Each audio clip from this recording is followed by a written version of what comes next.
애국기업 소개해드리는데요. 이번엔 대리운전입니다. 50 대리운전 앱을 설치하십시오. 플레이스토어에 50 대리운전 검색하세요. 10,000원이 바로 적립됩니다. 이용하실 때마다 10% 적립되고요. 추천할 때마다 2,000원 적립됩니다. 지금 설치하면 바로 10,000원이 적립되는 겁니다. 애국기업이니까요.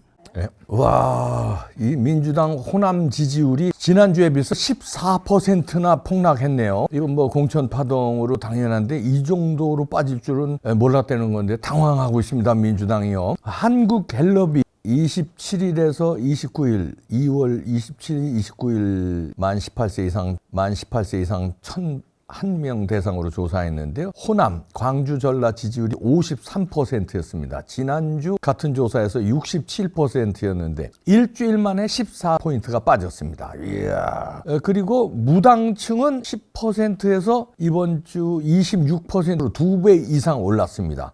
그러니까 다시 말해서 민주당에서 빠진 지지율이 국힘으로 안 가고 무당층으로 간 건데요. 국힘은 지난주와 이번 주 똑같이 9%였거든요.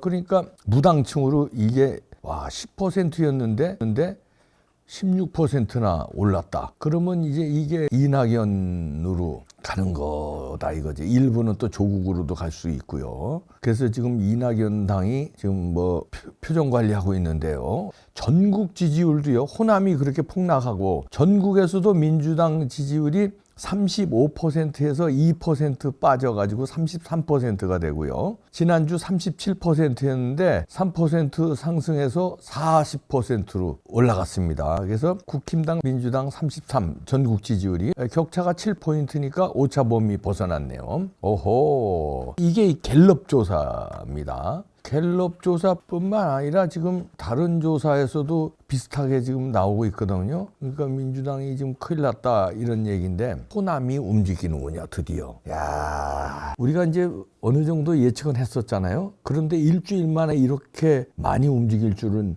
크게 예측을 못한 것 같아요. 이제 이게 더 빠지고 이럴 것 같은데 그러면은 지난번에 안철수의 국민의당에서 호남에 절반가량 석공한 거 이게 또 올 수 있다는 건데요. 그러니까 이낙연이 바빠졌죠. 광주 출마를 선언했는데요. 민주당 공천 파동에 이제 호남을 파고든다는 전략이죠. 와, 이제 이 이낙연이 참 엄중낙연 이걸 진작에 멋있게 치고 들어갔으면 지금 민주당 와해 분위기가 됐어요. 그런데 그걸 와해를 시키지 못하네. 저 이재명을 잡지를 못하네.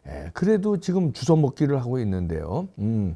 파동으로 술렁이고 있거든요. 지금 엊그저께 발표한 경선 결과에서 광주 동남을 이병훈 의원이 친명파한테 패했습니다. 자, 이러면서 반발이 있고 거기뿐만 아니라 지금 호남 지역구 여수 중에서 현역이 공천된 곳은 민영배, 광주 광산을이 유일합니다.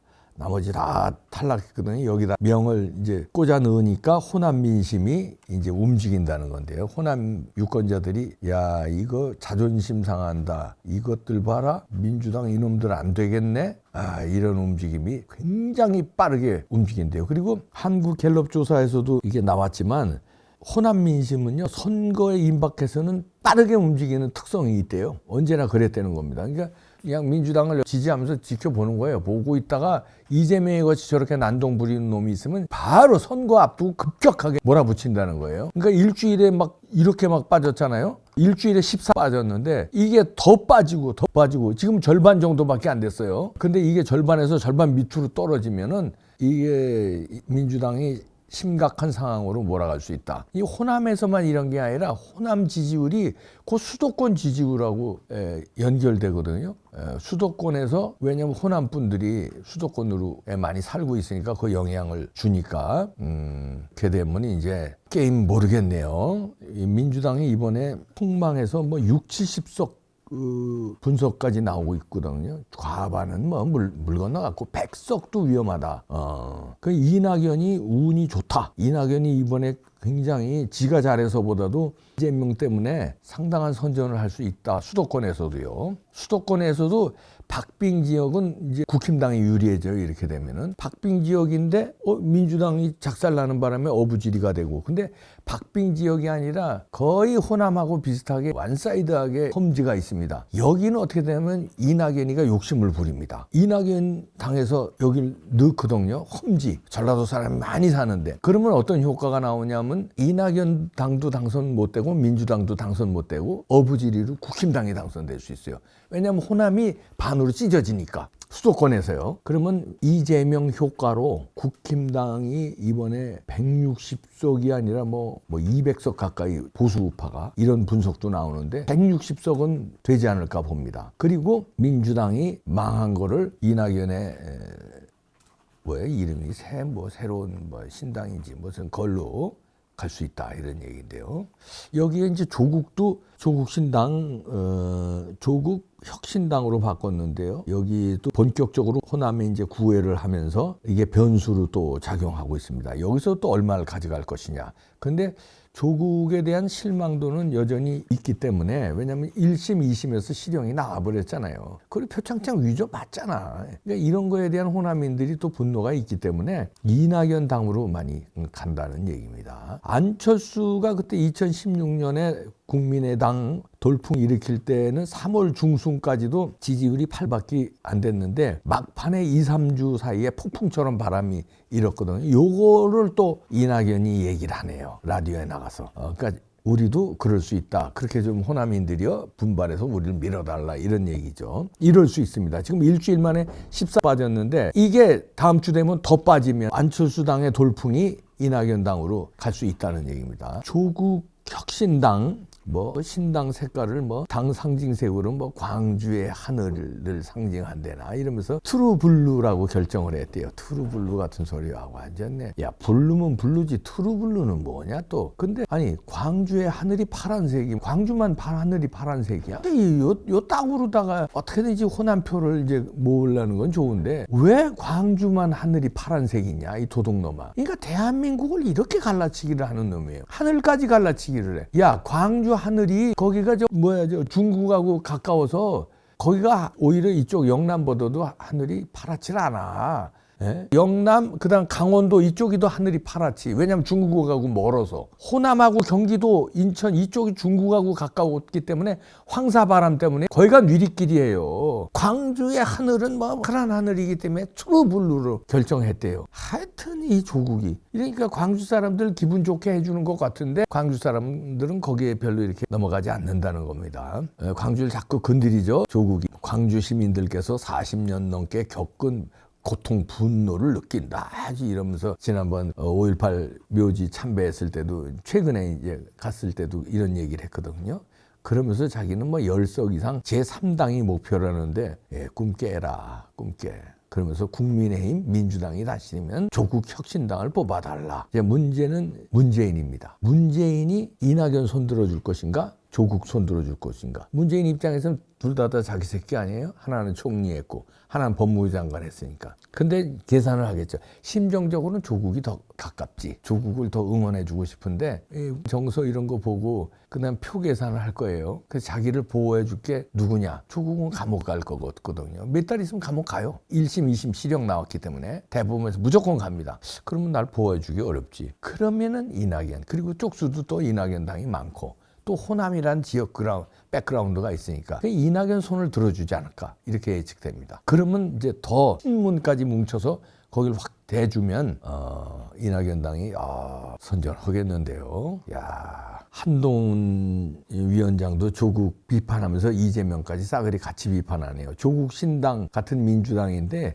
아주 제명당으로 이름 바꿔라. 저쪽은 조국당이라고 그러니까 조국 혁신당인지 뭔지 조국당이라고 그러니까 이쪽은 이재명당, 제명당으로 해라. 한동훈 위원장은 이거 세요. 조국 신당에서 조국 이름을 넣겠다고 고집하듯이 순도 100% 이재명 당을 만들겠다니까 그냥 제명당으로 해라.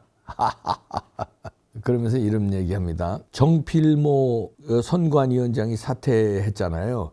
요거 가지고 이제 형사 책임 나중에 문제가 될 것 같으니까 나는 몰랐다 하는 알리바이를 만들기 위해서 사퇴한 거다. 이 중요한 얘기를 했어요. 여론조사 업체에 의도적으로 끼워 넣었다는 거, 이게 지금 문제가 되고 있잖아요. 그래서 이제 나는 속았다 이러면서 정필모 위원장이 사퇴했거든요. 그런데 이게 법적으로 문제가 있다. 그래서 특수부 검사 출신인 한동훈 위원장이 이걸 얘기하는 겁니다. 그러면서 지금 현재 검찰에 어떻게 보면 오다를 내리는 거예요. 이거 선거 끝나자마자 이거 조사해서 감옥에 쳐넣어라. 근데 정필모는 이거를 알고 도망간 거다. 이런 얘기를 하는 겁니다. 그러니까 여론조사 지금 업체 끼워 놓는 거, 여기에 뭔가 부정이 있다는 거죠. 딱 봐도 부정이지 뭘 그래. 딱 봐도.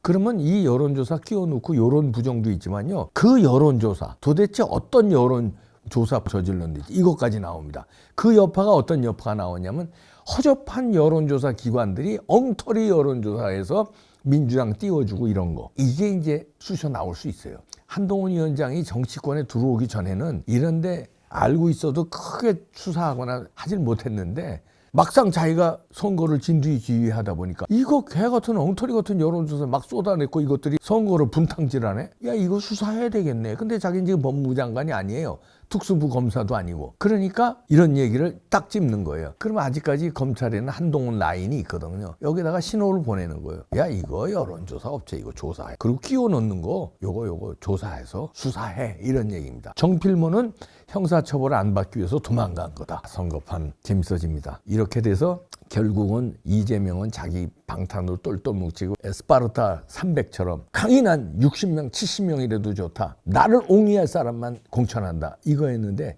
그게 발목을 잡아서 그 결사옹이대와 함께 결사옹이대가 결사옹이할 것 같으냐? 너 감옥 가면은 그 사람들도 다 배반해. 지금은 공천받기 위해서 따랑따랑 됐지. 일단 받아놓고 배반 벌써 나왔죠. 고민정 보세요. 공천 받자마자 이재명 향해서 날선 비판하잖아요. 그러면 금배지 다는 순간 어떻게 돼?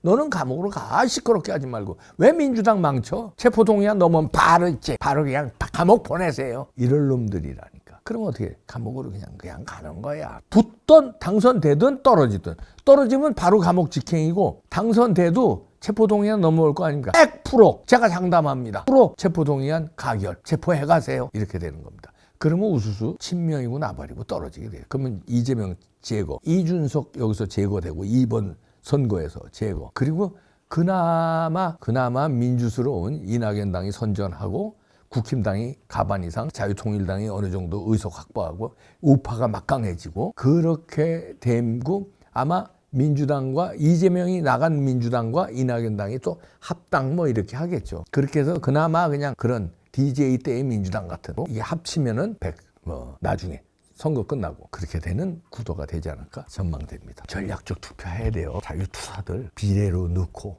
지역구는 국힘당을 찍고 국민들이 전략적 투표를 잘 해야 될 텐데 그런 움직임이 보이죠? 야, 호남에선 전략적 투표인 거예요. 지금 민주당 안 되겠다. 지지율 쭉쭉 빠지죠? 그러면 우파도 전략적.